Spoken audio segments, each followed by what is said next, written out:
Lance, you killed my league star. The node, it's doing nothing. Your ascendancy's doing nothing. I think we should have like a main for every type of minion build. Honestly, we have like Gazi, and now we have like we have like Lance. What the hell is this?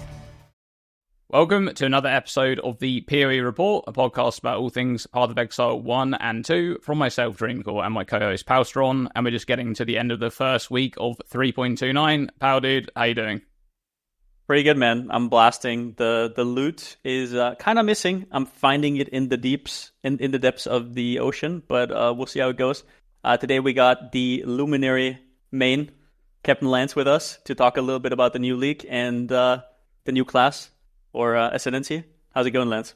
Oh, it's going pretty good. Aside from half of the luminaries in the game hating me and the other half thinking it's the best build ever, it's, yay, business as usual. Just another league start, new content, new complaints, new discoveries, the whole shebang.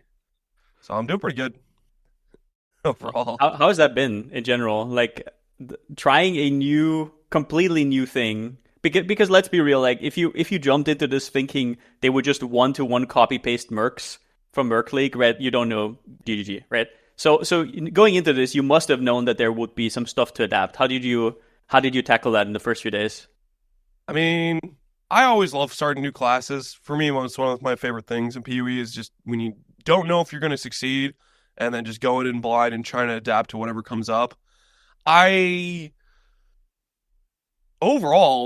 Personally, I had a good time. Like the first day when I was like swapping things around, getting it online, I was like, okay, it's a little slow starting, but then I got some gear pieces, started working a little bit better, and I was like, okay, this is fine. And then I wake up the next morning, record my video, like, okay, this is the progress I made. And then it wasn't until I started stream, and I was like, hey guys, okay, we're gonna do some stuff. And then I started having people coming like, Lance, you killed my league star. And it's like at that point I was like, okay, so something happened here where people didn't have a good time. And then it was like a whole unpacking of figuring out what happened for various people versus other people. Some people were like, this has been the most facial thing I've ever done. So it had a wide variance of success ranges. What was the difference? Just some people found a good merc and some people found a mid merc or bad merc? Or what was exactly going on? What did you figure out with people who had a bad time? Okay, so the critical factor is the mercenary. Now, part of this was, if people watched my stream, they knew Many Shot was good. They knew Many Shot without Valai Shot was good. The issue with that is if you're only looking for that one singular merc, you're looking at a 1 in, 40 spawn chance or something. You have like this, you've narrowed your search down to one guy, and that introduces a huge variance where you can have people who reset the zone 100 times to get the merc once. The problem with this is, I believe there's actually quite a lot of mercs that can work day one that are really good, but I'm one guy and I could only showcase one of them. And so the problem I think was we couldn't really test beforehand. So it's not like I could go through and test all these different mercenaries and be like, okay, Eruptor's really good if it has this setups, and Absolutionist is actually pretty good if you have these setups. Like I had some people come in chat who are willing to experiment, who tried some of these different mercs, and they'd be like, yo, my Eruptor's just been carrying me hard. So the issue is I only was able to know like a couple of them from my testing a year back, and I think they maybe got changed a little bit here and there as well. Like their baseline power was shifted or whatever. But I was going off of memory and a year-old VODs to try to dig through and find some of the okay ones. And I think that's the biggest crux of the issue is there's probably, I think the number's closer to like a third of all the mercs can be quite strong and good.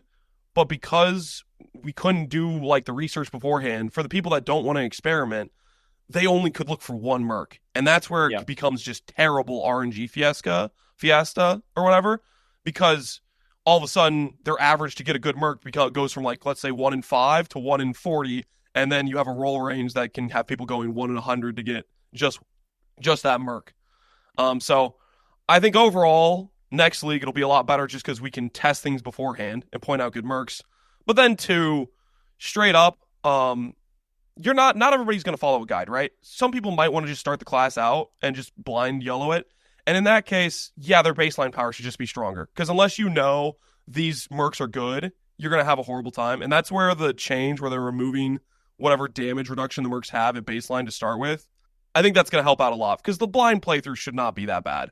And that's essentially what happened to a lot of people. Is a lot of people they only know one good merc, and that's pretty close to the blind playthrough, where it's like you're just reset. You don't know what's good. You might get a merc where it would be good with a specific skill, but it has a different skill, and then you try it out, and you're like, "Oh, I'm never trying that merc again." Meanwhile, the difference in it being one of the best mercs in the game and not one of the best mercs in the game is one skill, and you didn't know it could roll that other skill. So it's like, I think I that don't is know, like I think that's like a really issue. big problem with the mercs that I see is what you just mentioned there is like there's like a trap on some mercs where they'll have a skill that you think looks good, and then it's actually blocking the merc from dealing any damage because they just like keep repositioning themselves, or they're using that instead of their main damage skill.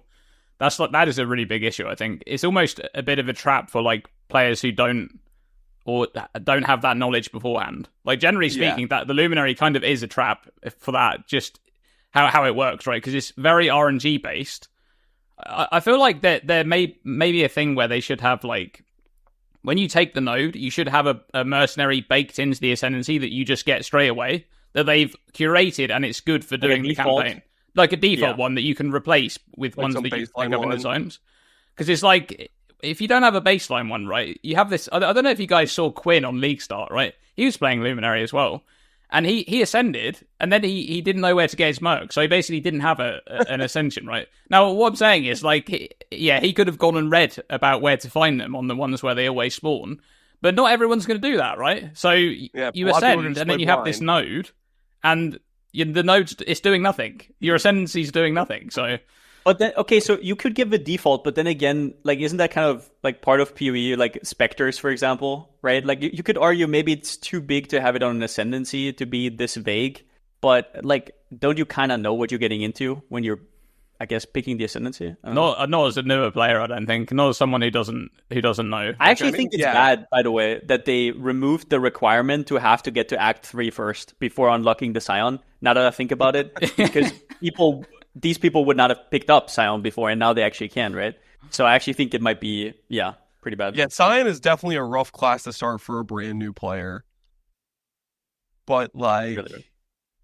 At the same time, I kind of see it where they just want new players to be able to select all 7 of the classes or something. But it's Scion really is, if you're talking about a starter character going in with no knowledge, that's got to be the worst start you could have. Where it's like, the early nodes are kind of bad. You don't know where to go on the tree for to support your character, and then you show up and your ascendancy is two options which don't give you an ascendancy, and the third option which is a very knowledge check based ascendancy. So as a new player, you're cooked. So what you're saying is you're sorry. I am not sorry for anything. Okay, there's people that think I'm like the developer of the class or something, and I'm just the guy who wanted to play the new class. I'm doing my best to show people how to make it work, and people are mad at me for it. It's ridiculous. I didn't do anything, okay? I didn't do anything wrong. I definitely think there's a problem there with variance, though. There's way too much variance between the best merc and the worst merc. Like, just generally speaking, right? That, like, obviously, yes, we talked about the RNG there, but, like, the difference between those two is so huge. And, I mean, I've seen it. I was watching, like, Ben's stream, for example, right? And obviously, Ben's a big outlier because he's playing so much and he's playing extremely efficiently. And then he switched over to a Luminary after he League started, like a standard slam berserker. And yeah, of course, his character's really strong, and he's found the right Luminary and everything, and he has the gear and stuff, and it looks great. But that's not going to be most people's experience, right? And I think if you don't have the correct merc, that the difference in power level is just probably a bit too much. It's not really comparable to anything else in the game, is it? I think that's the most interesting thing. Maybe like power's right there, where it shouldn't be this thing that you can just play straight away as a new player. You do have to unlock it and actually like take that step and make that decision to play that class. Because when you compare it to anything else in the game, there isn't anything that has that kind of variance.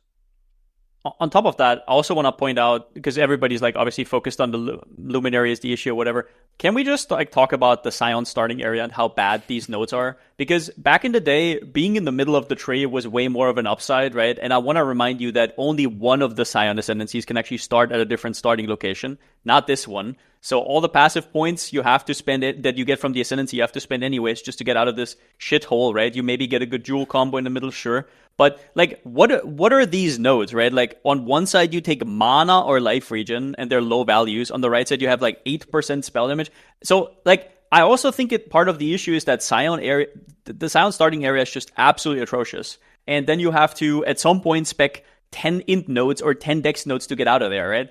Which nobody who's not extremely good at the game can go 10 levels without specking a damage node on League Start, right? So it's like, it's just a weird area, and I wonder if that also makes it even worse, right? Like, I wonder if without that edge, if it would have been that big of a deal, like actually having good nodes, right? So two things to unpack. I'll talk about the science starting nodes. I did a lot of prep for science starting just because I was like, I need to figure out what I can do for this league starting to make this not terrible. And it's horrible. Like, yeah, I pretty much felt like my only option early at least to level 12 was Spectral Throw, because it's like it's a huge outlier in damage, similar to like Magma Orb for spellcasters. And that also has a skill check where you have to be a certain distance from the enemy to get your maximum like 3 hits or something. Did you have Fusillade, by the way? What's that? Fusillade? Did you try Fusillade? Fusillade you can't get to level 12. Fusillade is actually pretty easy on Scion, but you have to do basically the entire of Act 1 before you get it. And that's like one of the crux of the issues. Okay, I see. Obviously, when you get to level 12, you can do something like Sunder, Fusillade. You have a couple other options that are actually decent. You're still at a terrible location on the tree. You still have your first 10 nodes gave half the power of every other starting class. So yeah, that's definitely an issue. I don't know if they're ever going to buff it, because it's like it has the problem of becoming way too strong if they buff it, because it's already so good for a natural instinct late game, where if they do buff it, then it's like that you're going to start incentivizing almost every class to do pop in, get an unnatural, and maybe they want to avoid that. I think there's probably some middle ground where they can give it some love without it becoming like this mandatory type of pathing for people. Mm-hmm. So that's there. And then for the variance question, for the Merc choices, I think that's completely by design by GGG, where they want it not to be easy to get ideal skills, which I personally am a fan of that idea of like, it has to be hard to get your perfect Merc. However, the variance is way too far, because the variance between a good Merc and a bad Merc, I don't know if 100x is correct. It's probably more than 100x difference. Like, it's insane how different it can be between a Merc that's literally a useless coughing baby and a nuclear bomb type of variance. And that's I think that's the crux of the issue, where it's like going to cook people. So tone back how bad some certain options are, because it's really certain skills and certain Mercs are just horrendously bad. So I don't know. We'll see what they do with that, but I think it's pretty by design, and it's going to be whether or not they decide to make the bottom end a little less bad on it. Yeah, I guess one of the other things we had in the campaign was the socket change in this patch, which was pretty. I mean, obviously it's taking effect in the game overall, not just the campaign, but I feel like in the campaign it felt really, really good. I mean, that change. I actually just adapted to that change immediately. I didn't even think about it, right? I just like logged in and it was just there. And now I haven't really thought about it too much, but it's just been there, and I think it's just been great. Like, just generally speaking, there was like at one point in the campaign where it kind of clicked with me that, oh, I just can swap this over and I don't have to do anything. Like, I don't have to do any maintenance at all, which was just really, really nice. So how do you guys feel about the socket change? Lance, what was your impression of that? I love it. When I was prepping for the campaign, just because I knew it was coming, the parts where you run into I don't have my socket colors, I have a 1 link right now going through Act 1. All that's parts that are normally frustrating were actually like 10x is frustrating. It's like, I know I won't have this issue on League Start. I know I'm going to have a 3 link right now, and I'm not going to have this stupid 1 link set up. And then the League Start is just like, oh, finally it's not where this League Start just is like this super problem where you got a little unlucky. Guess what? You have one skill with no supports, and you're just screwed until you finally find one with the right colors. And I don't know. I think it was holding us back for a while in terms of like the early game, and then it would be kind of meaningless by the time you got out of the campaign, where you had way more jewelers and chromes than you would need. And I like the solution GG came up with, where sockets still matter. You get the quality from it, and it's still incentivized. People obviously value chromes. You know, half the economy is priced in chromes now. You know, for the margin guys who are like, yes, I'll make 10% more if I make this guy have to go change. My ignore list is going like haywire right now. Yeah. Dude, it's out of control. I don't know, but yeah. But like on that topic, I'm fascinated how much stronger we are now during campaign. Like having three links before Merveil, having your first 4-link, but because you guys know how it is, like you get to Act 3 and you get your first 4-link and it's never the colors you want ever, right? And now it's like, no, I just have a 4-link at level 25, right? It's like it's great. Like the power differential is insane. Like I was leveling with Fireball, which by the way was really damn good now with the damage buff. Pretty good replacement for Rolling Magma, but I mean, it was buttery smooth all the way through. Like, no problems. And also, people say it's just a campaign thing. It's not. I'm already, like, you have been testing a lot as well, Lance, and swapping stuff around. Like, how nice is it that you don't just have to do the busy work? It's not about currency. Just the busy work of having to juggle stuff around all the time is just gone. It's lovely. Yeah, It's every time you need to swap a 4-link where you have to go back to your bench and be like, oh, it's off colors. 2 socket, 3 socket, 2 socket, 3 socket, 2 socket, 3 socket. You just do that. 3 socket, 4 socket, 3 socket, 4 socket, 3 socket. Yeah, taking that also, away. gem swapping. Gem swapping is another thing. Way easier gem swapping. Pop them in and out, and you're good to go. No, it's. I think it's just a good change. I like that the sockets still matter. I like that it's no longer a chore. Yep. Yeah, it's a really cool change overall. Like, I find myself paying attention more to the sockets, especially like during progression, like at this completion, for example, we get like an upgrade, and then I'm like, oh, there's a red socket or there's a green socket. I can just like move my links around, my 4 links a little bit, and get an extra bit of quality on this thing. Sometimes it's actually quite impactful. Like, I'm playing Scorching Red Emulation setup on RF at the moment, and that means I'm just getting an extra like 5% totem placement speed from multi-totem. So that's kind of nice as well. It's also impactful because there's some qualities that have like 20% breakpoints, and now you can do just the gem plus ashes, and it's already enough. Because getting Dialas into your build was always really, really rough, right? Like sacking your body armor for quality stackers. But now you can get to 40% with just ashes, right? Which is also really nice. But yeah. Yeah, overall, really, really happy about that change. I think that's a huge improvement. So we have the Allflame League mechanic in this patch, which I think is another thing. Like, alongside Luminary, this one's also been a little bit divisive. People have been kind of, talking about what it's been like. Lance, how are you finding, just generally speaking, like I guess we'll talk about the crafting a little bit, but what about the gameplay aspects, right? This thing's a little bit like, it's kind of like Heist, almost. The way they've done like the thing where it's like you do these little things, then you build up to this bigger thing, right? But it's less confined than Heist. It's no NPCs. It's not like doors and stuff, right? How are you finding the league mechanic so far, Lance? I think I overall like it. Keep in mind, I'm a pretty biased PoE enjoyer where it's like a huge threshold of like what I'll enjoy. I haven't done a ton of it, but from my initial gameplay, I like the charge just like pretty quick, pop them in, kill some monsters, get out. That seems like a fairly fast loop. Maybe I have some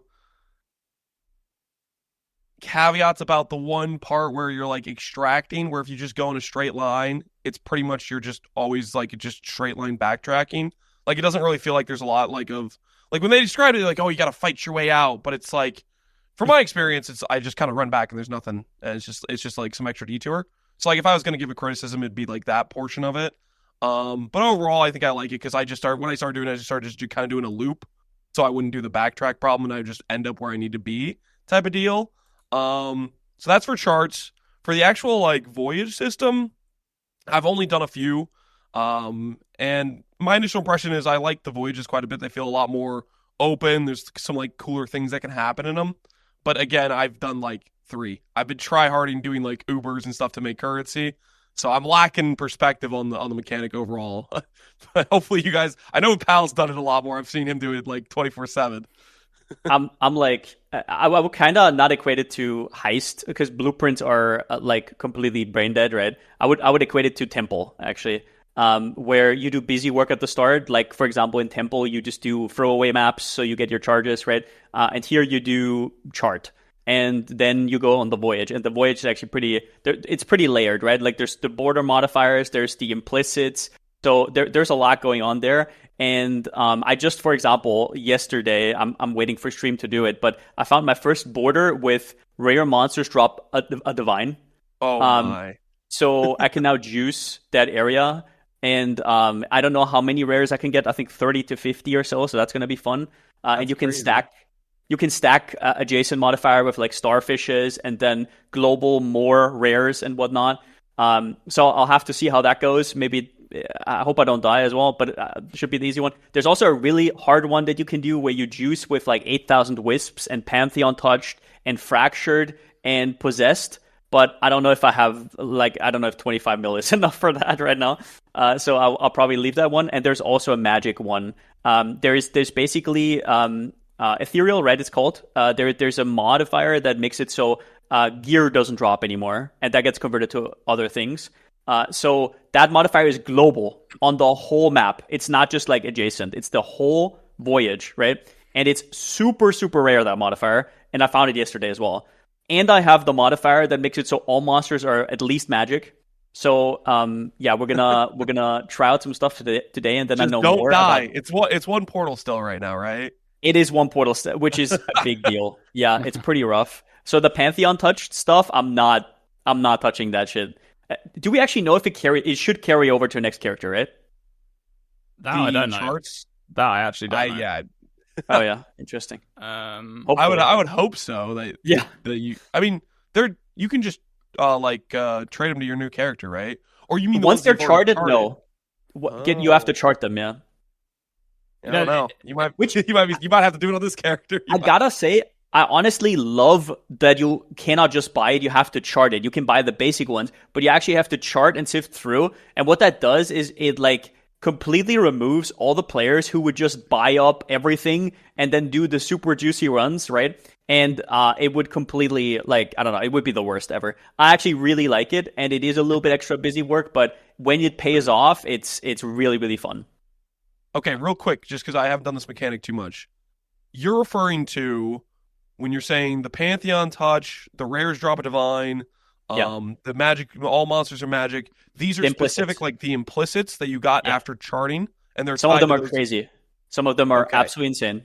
Rare monsters drop a divine is a border modifier. That's on the outside of the. That's the divine one is a border modifier. If you hover over the border, you know the border modifier. Yeah. Like there's sea serpent things. Yeah, there's a few really rare ones. I don't know all of them myself, but the divine one I've now got for the first time. So it's just one. It just affects one area of the big voyage. Yeah.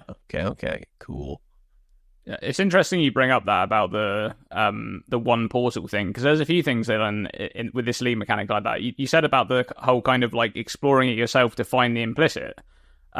That's kind of for me, I'm playing SSF, so it doesn't really matter, right? I would have been doing that anyway. But I do find it kind of interesting that they went with that.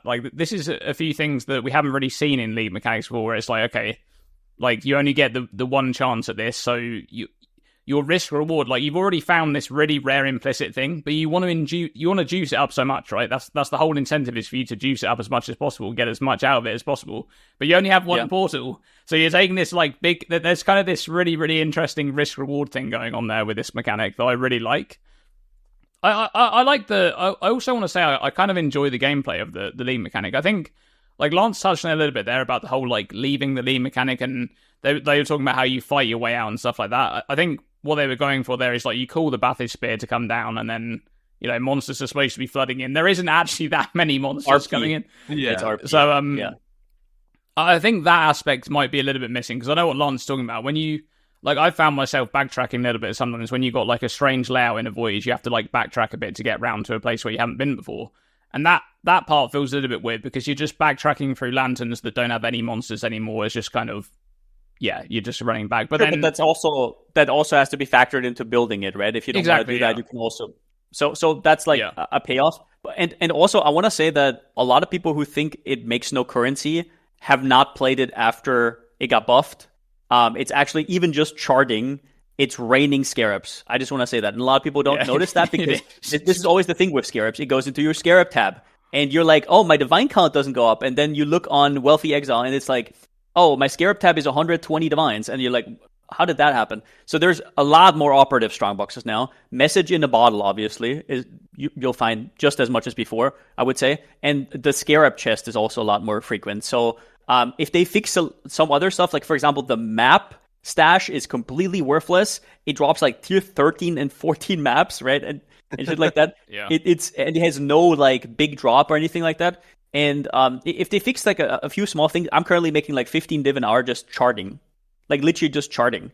And the voyage itself, also people I don't think understand how RNG it is. The difference between just throwing random stuff in there, which by the way is still worth it, just throw your voyage in there and just run through fast and just clear everything, follow the arrows, the green arrows, and open the clickables. It's still worth doing, but when you get like the divine mod or when you get some of the really, really good implicits, then that's where it starts popping off, right? And that's where it's going to be similar to Temple, where people say, oh, it's dog shit. And then it gets buffed, maybe even over buffed. Who knows if they buff it again. And then maybe it's going to be crazy, right? No. And the juice, just to note, the juice is already 1 to 300. So the holy, like, just that's sharding, crazy. The shard itself costs like 7C right now, and you get that back just in. So you're sharding for free basically, and you're making everything that you click in there, and it's very quick. So I will say this: I really hope this mechanic goes core because it's separate of the Alice. Like, I really, really love when there's a few different like mechanics that are just they're not tied to the main gameplay loop that can give you some variety. So I'm hoping that it's in the balanced range where like we can just add this into the game. I don't know. I feel bad when there's a lot of these mechanics where they just like, oh, we'll add it back later, and then it's like, well, but later never came. Watered down as well. Yeah. So I'm hoping if they buff it, they don't over buff it too much where they feel like, oh, we can't add it in the game because it's too OP. I'm hoping it hits a sweet spot where it's like, maybe it's too good, but nah, it's good enough. We'll just chuck it in. That's what I'm hoping for, because I don't know. I like mechanics like these that are just give you a break or something you can do that's just, hey, this is just a different thing I can do. I want to be a diver today. I want to go deep diving for some loot on the ground, pick up some buried treasure, So I'm just hoping. I do think the mechanic definitely has like a distinct place like that. Like it feels like it can be another heist, where you can just like invest into this and just basically do this all the time. Like that's I do like the existence of those mechanics, and I think they offer something that's a bit different to mapping. So that's kind of nice to have. One thing I will mention is like the yellow areas, right? The special areas that are like named areas. I think they're a little bit rare at the moment. I haven't found many of them. Like, I mean, I'm playing SSF. I haven't found too many of them. I found a few that have been quite impactful. Like there was the one called, I think it's Brine King's Domain, which then drops like all the rares are Brine King touched. But then drop the Brine Hook's Ducat, right, which is the one that you can get like the aspect Pantheon aspects from, which is quite cool. But yeah, generally speaking, those ones are a bit rare, I would say, at the moment. Maybe they can like.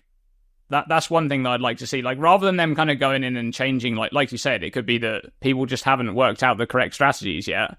I'd just like to see a little bit more kind of variance in that, where you find a few more of those things. Because I think, isn't the boss tied to one of those? Like the new boss?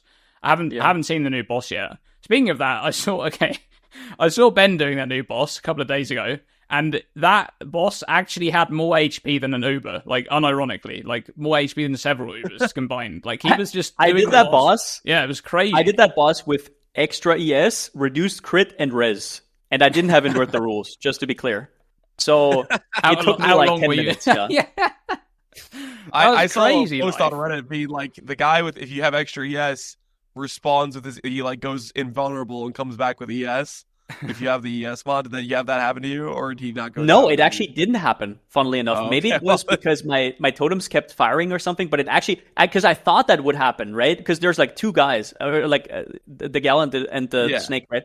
And but it didn't happen, weirdly enough. It was that tanky with the ES and everything, and it was like, yeah, it was insane. Like, so what I'm hearing is they should nerf Fusillade again. It's still too strong. Pal's having fun with the Gig HP boss with terrible mods. Maybe take another look, GGG. Your job's not done. Yeah, you killed it in 10 minutes. It's way too fast. Come on.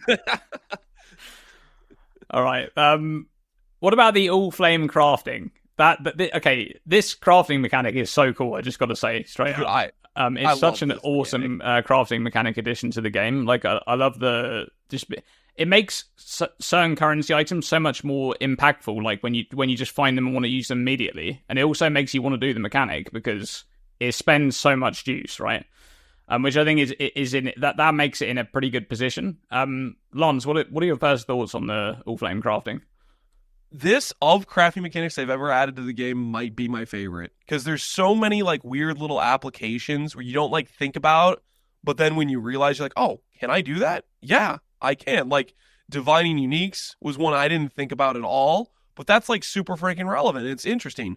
I also want to say, like, aside from just like the random little crafts you can do that are applicable in like so many different portions of where you can make an item, I think they did a really good job balancing the dead man sulfur, the resource, with like some crafts are a lot higher end, like a fracture they made really expensive, and then some of the other ones, like just slamming an item, is like, oh, just do a couple charts and you can have your 4-way slam.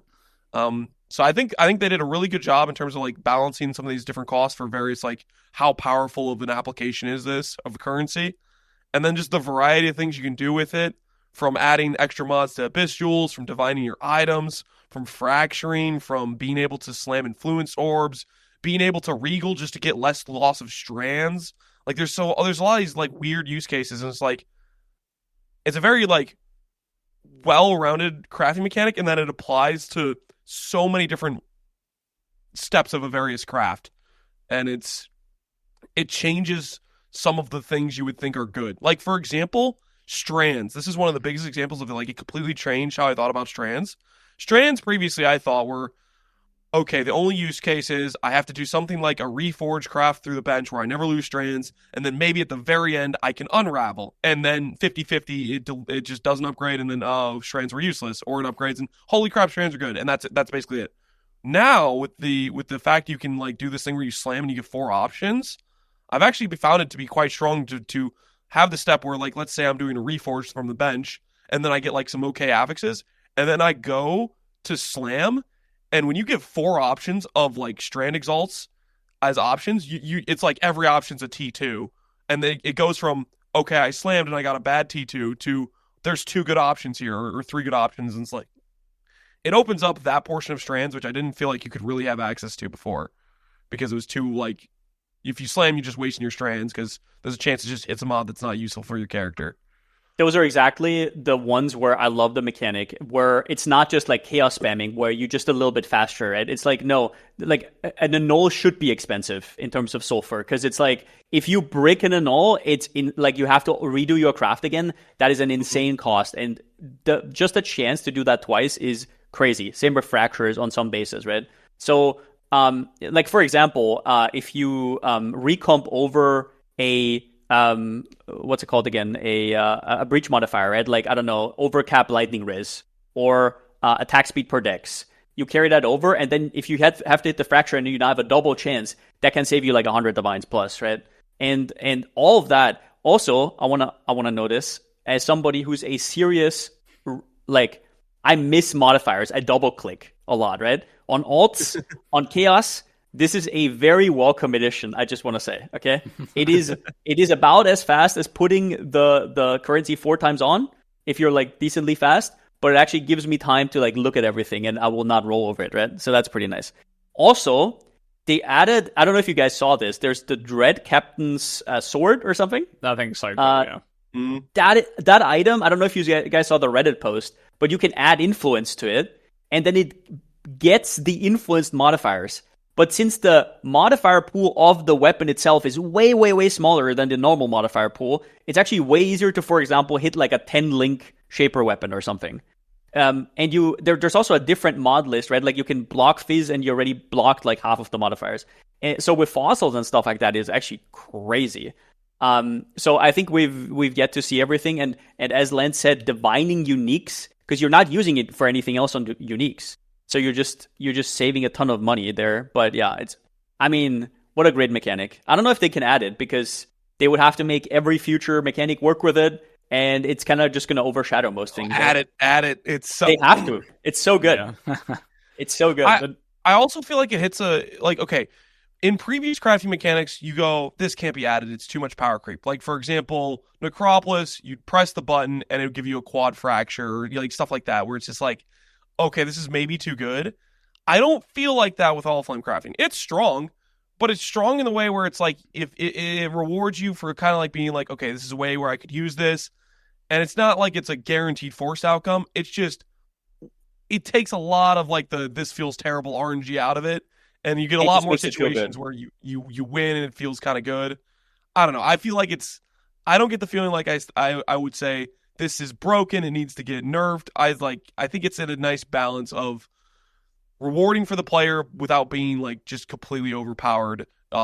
Just makes the crafting like non-consequential because there's still fail points, and you could still hit the fracture and miss. You could still click the annul button and it annuls the only affix you couldn't afford to lose twice. You know, like yeah, it is great because like I think they could put it into the game because they can always balance it with the sulfur cost if they need to, right? So they have like a balancing lever there. So they probably could implement it and it would be fine. Yeah. I think the intangibility is a really good system as well. It's like this fail safe against, you know, you're trying to do like a really, really difficult craft, and yeah, you're going to get much better odds of doing it with that system, but then you get this huge chunk of intangibility, and like, you know, you can only fail so many times before the mechanic isn't doing anything anymore. And it is very tame, though. I will say it never destroys your items. It never bricks your item. The worst case scenario is that your sulfur goes to waste, which is whatever, right? Like in high-end crafting, you're going to be like, okay, even on like a 70% intangibility, would probably still try on some items in certain scenarios, right? So, yeah. But like on some craft, you get like no intangibility. It's like 2-3%. Or like at most 10%, and then only like annulls or something are actually more. So they actually went very, very calm on it, like very tame on it, I should say. Yeah, I've been using it to craft jewels. It's really nice. Like I get a jewel with like max res, and then I can like, you know, look for good prefix, fish for good prefix on it. That's really, really nice. The divining of uniques is a really good one, because there's some uniques that you just hate divining, right? Like Dawnbreaker, Brass Dome, like these things are just so annoying to divine. So I think it's just really nice getting to just like have a bit more efficiency in your currency use. Talking about divine, you guys saw the ring that has like supports on it, right? For either your helmet or stuff like that. Mm-hmm. Do you guys know if you can divine that one and get different supports? I don't know. I have not looked at that item yet. I wonder if that's a new divine sync otherwise, but I don't know. If it works like the helmet, right?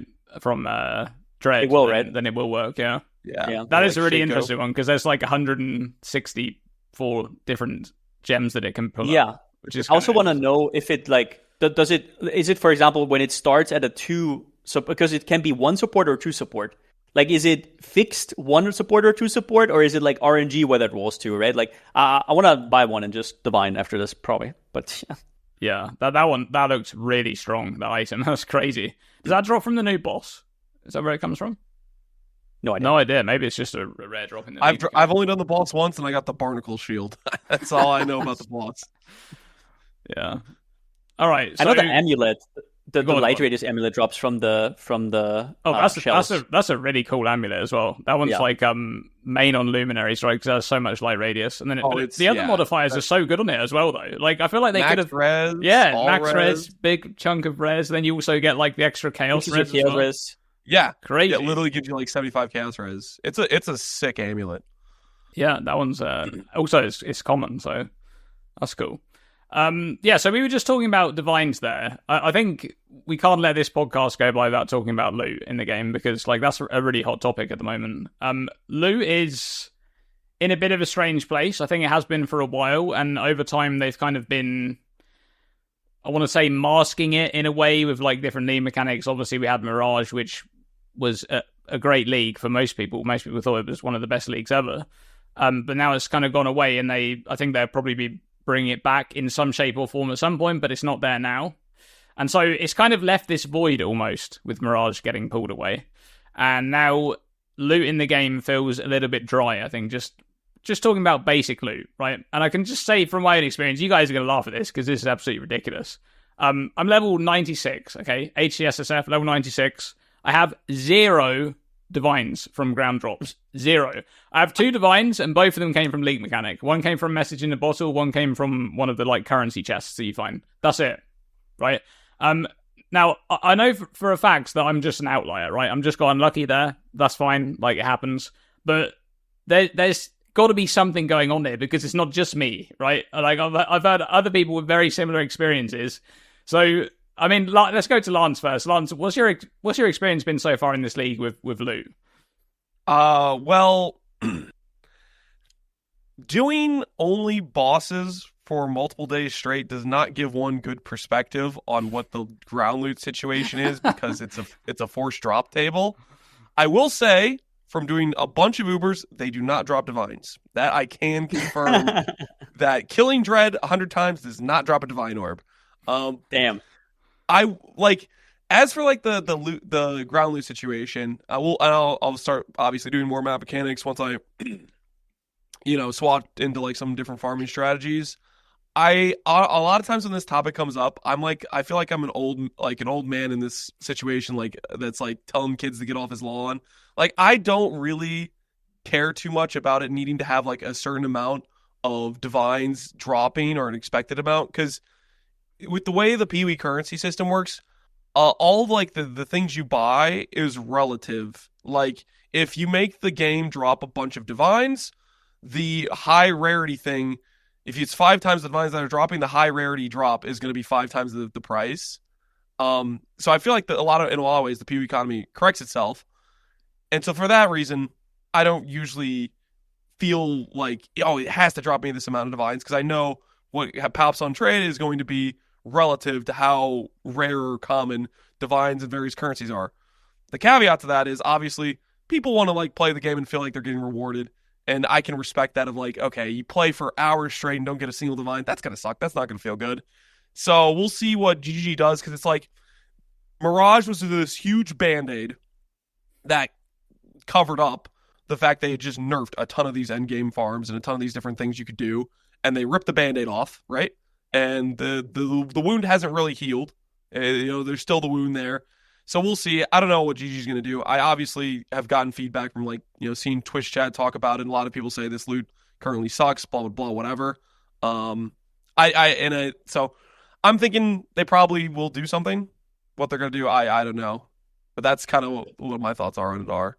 Just to add to what you said, obviously it makes sense what you said with it doesn't matter whether you drop 5 times as much or like way less. It's always the market is going to correct itself, which is technically true, right? But you also have to remember that the crafting costs are flat, right? And those will always stay the same. And that is most of endgame gear, so it actually very much affects what people are able to craft. But I do agree with you in the sense that you're basically saying there's no good or bad economies. I do agree with that sentiment, but I think it's more of like a dopamine thing. And I also think that PoE 1 lacks the breadth of interesting currencies it can even drop, because we're all talking about divines. And then I look towards PoE 2 and it's like, oh, perfect exalt, greater chaos, perfect chaos, fracturing orb. Like there's like 10 different things you can actually drop in Path of Exile 2 that make sense. So after having played patch 0.5, which I enjoyed for the first time, really enjoyed PoE 2, I will say that PoE 2's loot system, even if you completely remove the magic and white items that you have to pick up, which is like obviously a little bit of a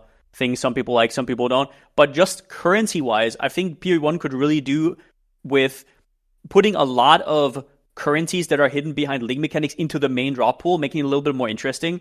I think right now my issue is I go into a map, and if I kill a pack of monsters, I expect nothing to come of it. Because that is how a map looks like in PoE 1. If you don't add anything special, you don't drop anything.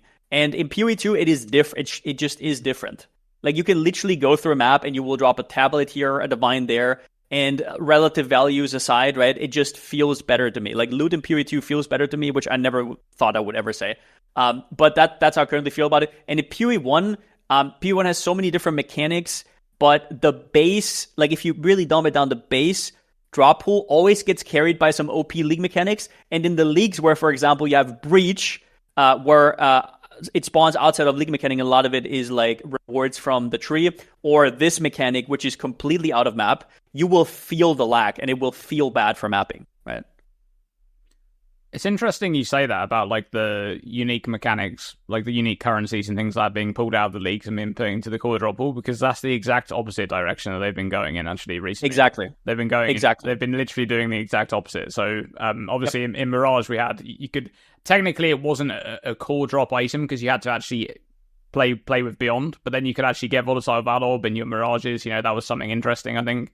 Now it's gone over to Sanctum, and if you don't do Sanctum, you're never going to see that item, which is, that's That's a pity, right? Like if you think about it, like you could say, oh, all these mechanics have to have their unique rewards, which is totally true because otherwise, why run them, right? Like at a certain point, if something else is good, if everything only drops divines, exactly divines, then there's going to be one thing that everybody's going to do because it's the best at making divines. So you have to spread it out a little bit. But there's also so many mechanics, and just think about what they did to Harvey. It's literally they removed Harvey, and now we have Ancient Orbs in the main drop pool and Fracturing Orbs in the main drop pool. Now you can argue about the drop rates of Fracturing Orbs, but that is exciting loot added to the base loot pool, so they are aware.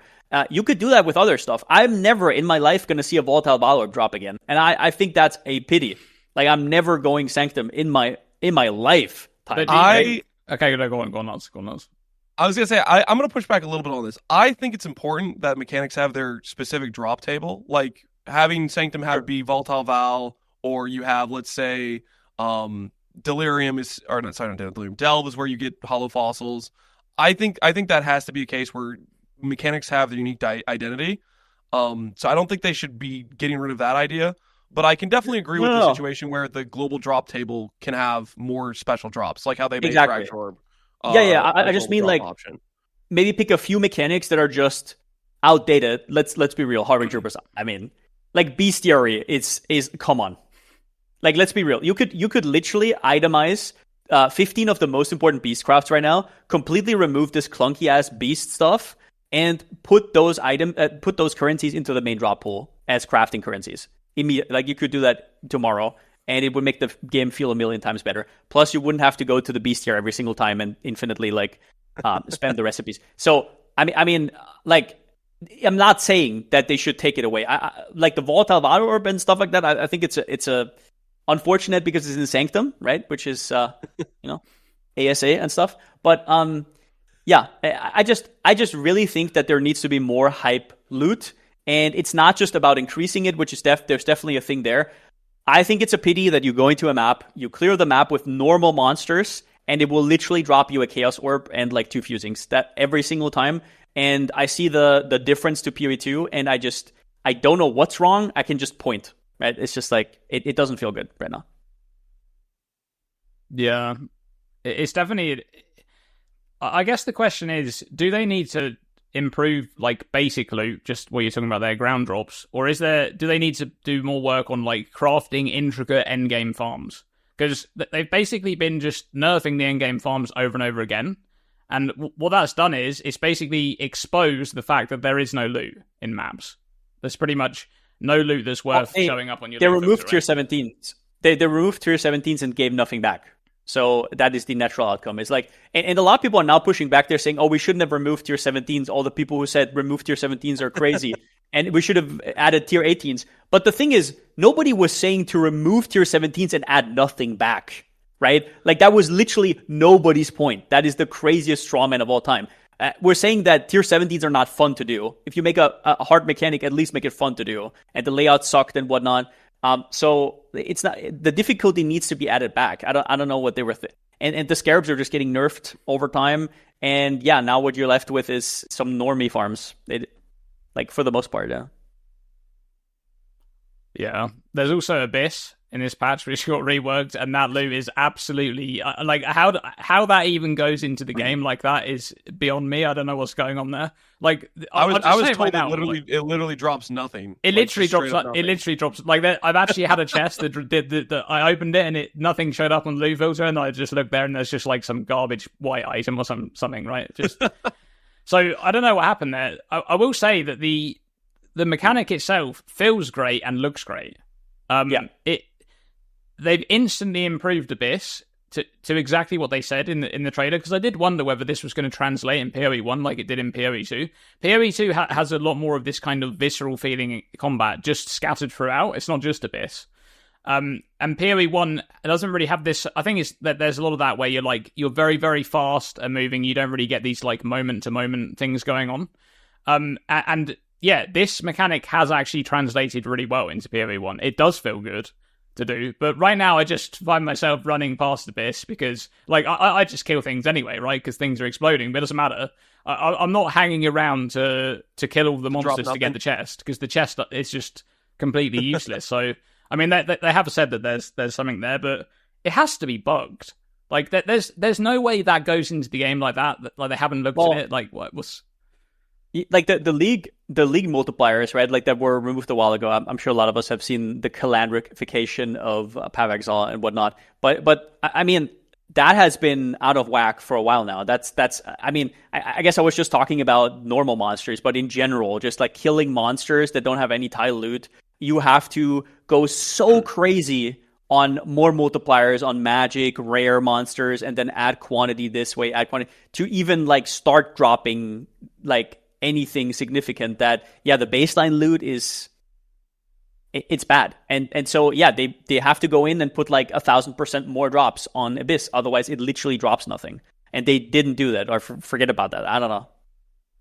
It just feels weird, like, as this was one of the like headline features of the patch, is that they were reworking Abyss, that it's gone into the game like that. That feels very, very strange to me. But no omens either. Like PoE 1 has no omens. They just added Abyss with worse drops and no omens. So is there any real unique drops from Abyss aside from like the unique boss table and Stygian Vise? Is that basically just it? That's pretty much it. I mean, I don't even know if you can get it. Like the actual new boss has like new timeless jewels and stuff like that. So that boss actually has it like interesting loot, but the generalized mechanic that you find in maps, like unless you're looking for Abyss jewels, then it isn't great. One of the other mechanics that was changed is Legion. Have you guys been playing with Legion at all? I mean, we had the rework with Vestigial uniques. Lance, I just did an entire day of 4-ways yesterday. Okay, it's because for the build I'm making, I need a very specific unique with a very specific Vestigial mod, and what is it? I'm trying to get a Shaper's Touch mod onto Hands of Pharisha, which I did 144 Shaper's Touch gloves, which is like 36 4-ways. It was like my entire day yesterday. I was just doing this pair of glove. I found Hand of Varisha once, and I lost the 1 and 3 because there's 3 possible things it can pull from Shaper's Touch. I can't say that it's my favorite gameplay loop because Legion itself, when you do a 4-way, the loot is like pretty close to worthless at the end of like, killing all the monsters. You get like a couple Chaos Orbs, and that's about it. And then you go and you click 4 little crystals to open up your 4 like items that you put nesting there for the kills to then, and it's T5, T5, T5, T5. Like it's pretty depressing. I think that they could definitely do with making the roll variance on that way better. Like they should add the lucky.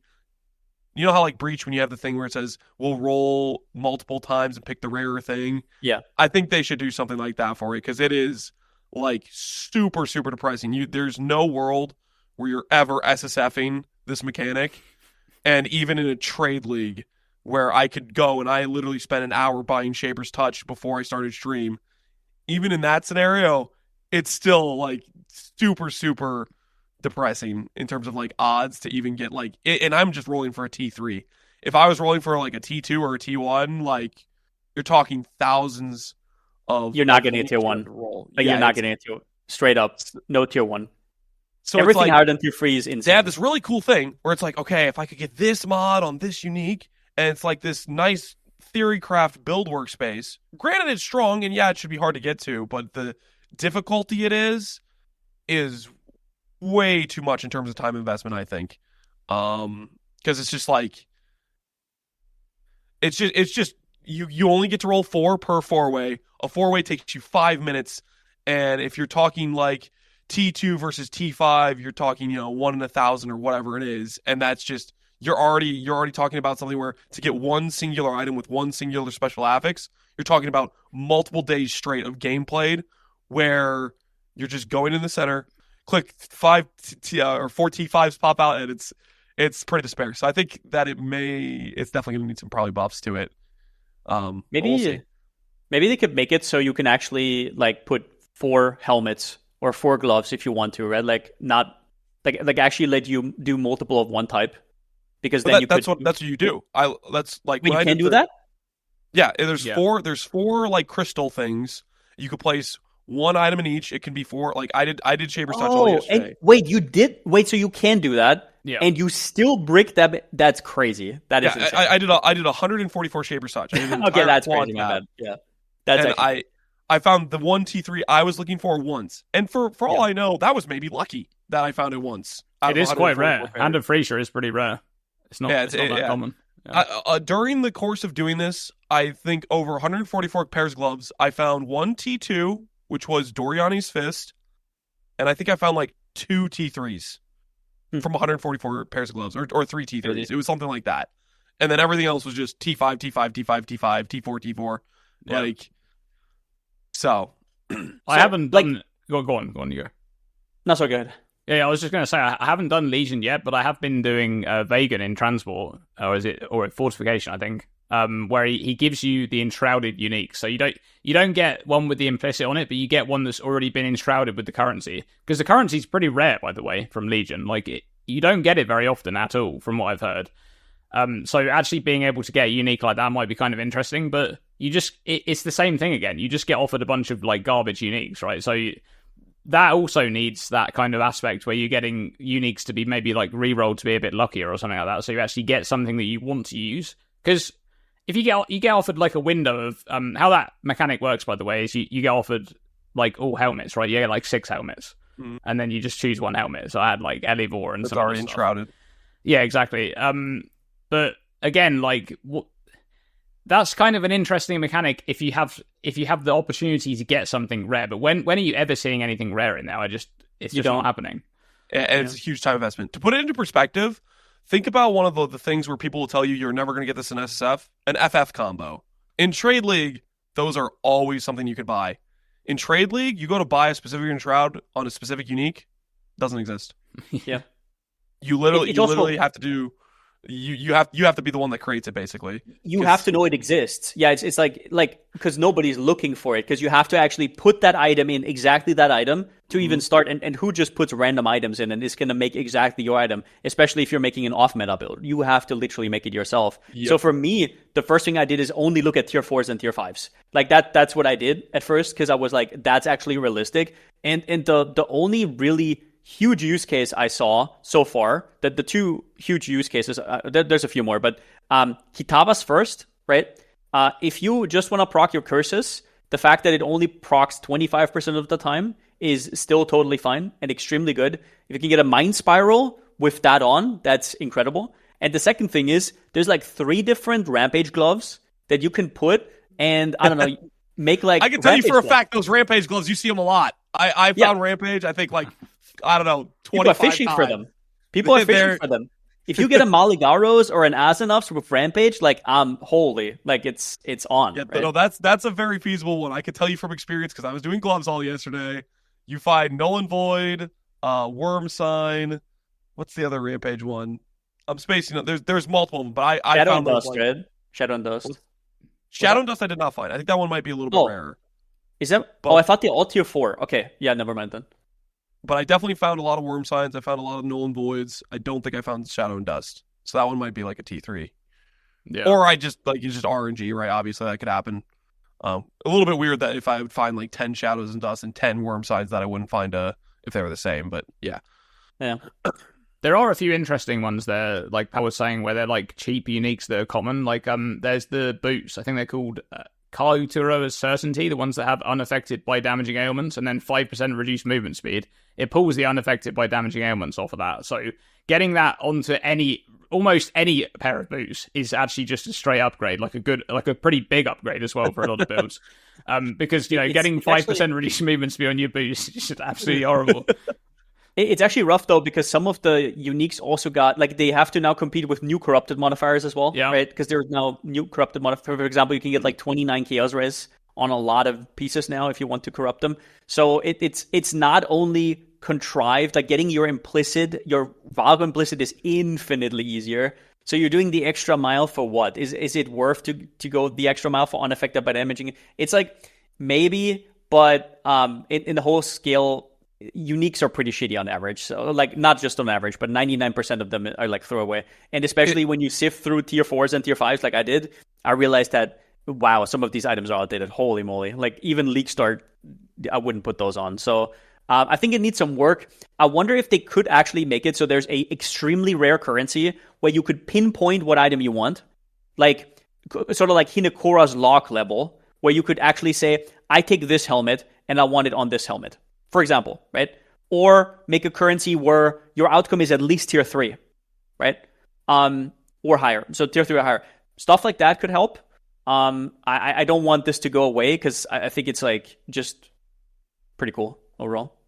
Yeah, the build making possibilities are really cool, but those cool possibilities, they start like the example you mentioned with like Mind Spiral with the Catavasers. That's a great example of a helmet that way outperforms what tier it is. Mind Spiral is an insane helmet. Yeah, but it's like the amount of items that are in that T4, T5 category that meet the requirement of this is already a good base helmet it's just, there's so many horrendous items in that category. Yeah. There's not many that even work.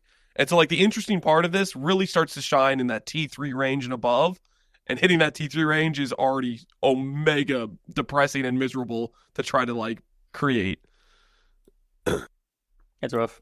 You were just touching on the build making possibilities there, Lons. Let's actually move on to this topic from like our closing topic for this podcast, which is in the last like 2 or 3 leagues, they've been adding so many interesting things. Like I've already noticed this, you know, because I just love these different interactions and stuff when it comes to just thinking about build making, right? And they've been adding so many things where it's just, these things are so cool to build around. You know, we have Bloodlines coming into the game. We've got, you just mentioned the Vestigial Uniques there. We've got the Luminary. Even in this patch, we had like new Pantheon aspect skills, right? Which are coming to the game, which are really cool. They're actually quite good as well. We had Volatile Valorb and the one that, you know, changed the cluster jewels, things like that, right? All those things are like really impactful from a build maker perspective. And Lance being a build guy, I wanted to kind of get your impression on this kind of direction the game's going in, because it feels like ever since they've had the standalone team for Path of Exile 1, they've been really focusing on like pushing this game in the direction that it's already really good at, which is this kind of like sandboxy, you know, make your own build and just make it work basically, right, with all of these different tools. How are you finding that aspect of the game, Lance? I love it. I mean, for me, PoE, the reason I've stuck with this game for so long and been so addicted to it has always been the build making, the creativity aspect. You have all these things, and it's up to you to figure out how to put them together in an interesting way that gives you an interesting result. So I personally, I have loved both this patch and Mirage, basically with Andrew and Octavian kind of heading this stuff up. I feel like they've done really, really good at kind of doubling down on what makes PoE 1 in that regard. So I'm just a huge fan of these things where they add a lot of new interesting things, and that give you some more tools to try to pull and be like, okay, can I make this work with this now? Because I can now volatile this to get exactly this percentage that can unlock 100% mind over matter, which is something I couldn't really do before. And then if I do that, then I can do Divine Flesh CI, and then there's something there. Like, that sort of stuff is like, I love that part about PoE, where it's just, this thing didn't exist before. They added some currency that like it opens up a possibility where you thought about this idea before, but it wasn't really feasible. And now you're like, okay, maybe I can make this work.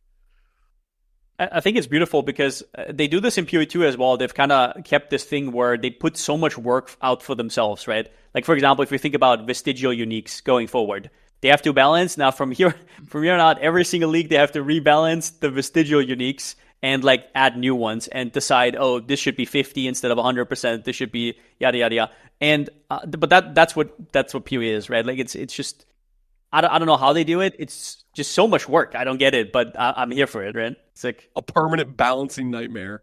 Yeah, and it's cool because whenever something new comes out, if you have a knowledge base where you know, 4 leagues ago this mechanic came out, and there's like this niche modifier that now all of a sudden is playable with exactly this thing, and it actually pays off. Like PoE just feels like a game where you put in time and it just pays off. It respects your time in that way, I guess. It's the, if you want a main game, that is exactly what you want. Yeah, you get rewarded for like knowing different things and like paying attention to different things as the patches release. I just love like in this patch they added the Pantheon aspects I mentioned there. They're really, really cool. If you haven't looked at them, you should go and check them out. They've also added new amulets to Bestiary, which buff the old aspects, which that is actually really strong as well. I've been looking at some of those. Crazy. Really, really good. Like, they're actually like, some of those aspects were a bit underrated already, I think. Like, Crab was kind of told me about crabs, borderline. right? Yeah, Crab is insane now. Like, you can use the amulet, you can get like almost 50% PDR like a lot of the time, which is actually just crazy from a 25% reservation skill. That, in most cases, that's just going to completely destroy determination, like in a head-to-head, with most physical hits. So that is kind of interesting. I just love that they keep adding these things to the game, and that they have the wherewithal to kind of like keep it all together, to keep it all cohesive, right? Because there's just so much stuff in the game. Like, the bestiary aspects have been in the game for how long, right? And even now they're like adding things to it to like make you think about it again. They're like adding this new thing, and then it's like, oh, those things exist now. I can like go back and look at them, and now they might actually be competitive. Like that's just such a cool system. Like, even the Vestigial uniques, there might be some cases where like just absolute garbage uniques are somewhat useful now, because you might be able to use this one modifier which was probably just unusable before. Now it might be okay on a different item. Like, it's great. I love it. There's also bloodlines, right? New bloodlines in this patch. We had the one that went away, which I think will come back as well from the boss in Mirage. So yeah, I think they're driving PoE 1 in the right direction for sure. For sure. One thing I wanted to ask Lance before we go. Are you going to be the new Luminary main that's going to make all those different templates for different mercs so that nobody has to ever get destroyed on League Start again and get baited by Captain Lance again? I have already thought about this. Next League Start, I really am gonna like, because there's like, you know how there's like the kind of a little bit of a dead period. Like, I play the league all the way through, but that month leading up to the League Start where you're just like thinking, oh, we know the League Start's coming, we're gonna get the reveal date at in 2 weeks from now. I'm playing at that point, but that's often a point where I'm like willing to like test things. Yeah. That 2 week period or 1 week period or whatever, I think I'm already committed to like wanting to go through every mercenary, test every one of their skills, because I know for a fact there's a lot of them that are good. And that's a big part of like making it something where people can do it on League Start, is if they know there's 10 things they can look for that'll work, that greatly improves the ability to be like, okay, on average it's like 5 resets and I'll have something that I can work with if somebody does the groundwork and looks through and finds all of them. So I'll probably want to do that, because I think it's an extremely good League Start, but it's tied behind, you have to know various mercs that work. Otherwise you have this huge barrier to entry where it's like, okay, it's a good League Start, but I have to spend 2 hours resetting if I only know about one work that works. But if you know about 10 things that work, that reset time becomes 10 minutes, and it's like, okay, this is a good playable League Start. I'm not sacrificing being to white maps by the time people are clearing T16s or whatever, right? You don't have this huge investment period just to get yourself up and running. Because I really like it as a build, and I think it's crazy that people think it's not a good League Start, but I think that's really tied behind the mercenary choices, and it's a thing where I couldn't test it beforehand, and now that we can test it going into the next league, I'm going to go through and I'm going to try each of these mercenaries and be like, these are the ones that work, and try to get like an actual good list going for that. I think it's great. I think we should have like a main for every type of minion build. Honestly, we have like Gazi, and now we have like Lance. What the hell is this? What the hell is this, guys? This is me in the mercenary. Okay, I'm basically like the leader here. This is my ally. This is my first ranking officer. Okay, this is it. This You're is not the little bitch. Okay. No. They probably will go through and do a balance pass on a lot of the mercs before next league. They already said so, right? Like they said, I wouldn't do too much. I wouldn't do too much like practicing with mercs, because I actually expect them to do quite a few changes for the next patch. Yeah. Oh, I'm gonna test a lot of them. I think you're overestimating how much they're gonna change. Like, okay, I would expect the mercs that people don't talk about are probably going to get better, and maybe the mercs that are like the over saturated one that everybody knows about, like many shot with Ally shot, maybe they decide, okay, this one will nerf or something like that. But that doesn't change the fact, like, if I go through and I say, and I find out, hey, Eruptor's pretty good here. If they go and nerf Eruptor, it would just be kind of weird, right? If, like, no, it had no play rate. So I think it's still valuable information to know that, like, these skills of this thing can work pretty well. And again, I think it's way more likely that they're going to be going through passing out buffs than it is that they're going to be passing out nerfs, given how publicly it was received as this horrible, horrendous, terrible starter situation. Even if deep down I think it's OP as hell, the GGG cares about what the public opinion of something is, and I think that means they're going to just buff it. Do you think, like, because we're talking about like a minimum strength of a merc and a maximum strength of a merc, do you feel like it would be nice to give it a little bit more agency to your merc? So, for example, one of my ideas was you get a 1 chance per merc to remove 1 skill, or you get a chance to add 1 support to 1 skill per merc. Some stuff like that. Do you think that would maybe help? I think that would be kind of cool. I think that would be a lot of fun to like have a chance to be like, because that happens a lot where you find the merc and it's like, okay, there's this skill, and then it has the one thing that bricks it. Like, for example, mercs can roll with brutality for some ungodly reason, where the class is completely enabled by you giving them flat elemental damage. So if they had some agency there where you could like take a gamble option to be like, okay, this one I want to try to change one of the supports, or I want to try to re-roll a skill, I think that would be definitely helpful in the RNG factor. I guess it just depends how much GG wants to give us any amount of control in this. Like, they definitely want it to be somewhat hard to get ideal mercs, but I think they could meet us in the middle, but between the players and how hard they want it to be. Because right now it is a huge RNG fiesta in terms of like skills and supports. If you're looking for one specific merc, and a lot of people, they only want to play with one specific merc. So I think that would be nice if GG decided to meet us a little bit in the middle in terms of like making it super hard versus not, and giving us a little bit more control. The thing is, though, I think the bad mercs kind of have to exist as well, because they've designed the whole ascendancy around like the farming of mercenaries, right? And then the mercenaries have come back as well. Like, would you guys ever farm the mercenaries? Let me just pose this question, right? Let's say that you can't actually sell the mercenary things, right, to another player. Would you guys ever farm mercenaries? Would you ever spec into it in your Alice tree to actually walk to a mercenary in your map, click on what they have, and then kill them for their loot? Like, would you ever do that if you couldn't itemize the merc? I don't think you would. So depends if they buff it, but right now, no. If they buff it, yeah. So what I'm saying, like, they need the bad mercs to exist so that people actually. You can't always have a good merc, right? You gotta fish for it, and that whole like economy of finding good mercs is there, and people are currently farming mercs, selling them to Luminary players.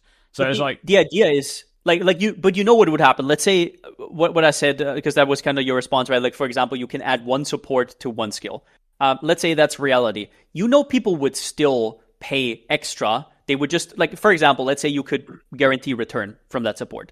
That just means that it raises the threshold for a playable version of a merc, right? People will still pay 100 divs for that perfect merc. That will not change. It would just raise the low, right? It would just raise the bottom. So I don't think it would actually change anything in terms of people farming for it. Maybe the mid-tier mercs would suffer, but the high-tier mercs would still be bought just as much. I think it would end up being, well, it really depends how much control you're giving, because it's just a whole supply and demand thing, and how much control you give over it. It's basically if you hit the point of saturation, where it's common enough that the market can supply more mercs than people need to buy. But I think the way it is currently, there are not enough, like, you can't even, like, people that are playing Luminary versus the amount of ideal mercs that exist there's way less that exist than there are that would, compared to the amount of people that would buy them. I think, like, there's definitely some room there where I think they can afford to make it give us more control, like you're saying, and without killing its market for sure. Yeah, I guess that is, from a trade league perspective, it's kind of interesting that like the amount of people playing Luminary is going to be like, how do they balance that, right? How do they balance? Because if like half of the entire league is playing Luminary and all looking for the same merc, right? I don't think it's an issue like you describe it, because they don't actually, like, they don't spawn that often, right? And if it ends up being like not that many people need one, then not that many people are going to run Merc. And if there's too little, then it's going to be a counter reaction. But right now, it's just a little bit too out of whack, right? Yeah. That's the beauty of the PoE economy is if there's a huge demand, and then all of a sudden people go, oh, I can sell that Merc for 100 divines if I find it. Well, maybe I'll start farming some mercenaries. It also, one of the nice things is it's really rewarding to the people that aren't playing the specific top tier popular Merc, because then you have the situation where you have a ton of people that are always incentivized, like, okay, I'm going to go try to find that many shot, but maybe they find an Eruptor, an Absolution guy, whatever. They find a guy and they see him, he's decked out, he has 6 supports everywhere. They're like, oh, that seems good. Maybe I'll chuck it up for a divine. And that's just a best in slot for this other like weird niche Merc. And you happen to be the guy that's playing the weird niche Merc, and you get a little bit rewarded for playing this off meta thing, because people will grab those ones that have just a ton of random supports because they're just like, oh, this looks pretty good. These are all good supports. Even though they know, like, okay, this is maybe not in the many players, but there's still going to be a buyer for it because there's people that are playing these off-meta options, which is a kind of reward factor for the off-meta enjoyer a little bit, if there's this huge incentive where people are farming Mercs. Yep. Yeah. Overall, I will say that I think the Luminary is just a really cool ascendancy. I'm happy that they added to the game. I think it adds a lot of really interesting build possibilities to the game with with different mercenaries and different link skills and things like that. I do think we'll see the meta of Mercs develop a little bit as they balance and stuff like that, because right now it's like a lot of flame link and things like that. But I think there's a lot of other things that you can do with link skills. For example, like Frigid Bond got buffed like crazy in this patch. That is actually kind of interesting as like a build idea, because there are mercenaries that help you buff up your cult damage and stuff. So there's a lot of cool stuff going on the Luminary. I will say, I feel like that's something that people don't respect, is how much power you can get from a permanent Merc in terms of their auras and items you can put on them. Like, I definitely want to build around that in terms of like just making a more normal build, but you're using the opposite side of the tree where it's giving you power, the player. Which I think that it'll start to be like people start figuring things out. It'll be interesting for sure. But what I really didn't like, because I just had temporary mercs, so you can correct me if that's not the case for permanent ones, but I really had a problem with the aura radius and the aura uptime. Like, you can never really put defensive auras on them because they're just not up all the time. You have to rely on them. So it's mostly just like, oh, I throw a little bit of haste on there because if it's not up, then whatever, or like maybe an anger. But it doesn't seem all that reliable. Do you feel like on a permanent merc, if you could gear it out, it would actually be not just POB bait, like it would actually be like up all the time? I think it depends on your use case. I would definitely agree with defensive power. You don't want to like, if you build your character around, like, let's say, a determination, and that's how you get your armor, and that's your entire fizz mitigation, there's going to be situations where you shield charge into those blood snakes that shoot physical projectiles, and if you had determ and you had your armor, you wouldn't feel. But if you don't have it, you're going to get shredded by, right? So I think it's just kind of it's a situation where you have to kind of be a little bit, you have to think through, like, okay, I shouldn't be building. I think defensive aura it's a non-starter. Which is weird. Right, because you wanna put your strongest auras on the merc then if he's your buff bot, right? So it weird dichotomy, no? Kind of. Yeah, I think it's one of those cases where maybe they could consider, like, let's say, the second node where they give you the 20% diversion. They could add a line there that says mercenaries auras always affect you, or you're always. Or they could do something like that where it's like, okay, this enables consistency in what it's giving me. I still think, even with the way it is now, I think it's still very strong in terms of offensive power, using it to get scaling there. But yeah, the defensive aspect, it's not something you want to count on. Yeah, it just depends on how fast you're moving. Like, if you have a really fast character, you're just constantly, like, you have basically 50% downtime on the auras, because like you're constantly going out of range, then they blink to you. Constantly go out of range, they blink to you, like over and over again. So half the time you just don't have them.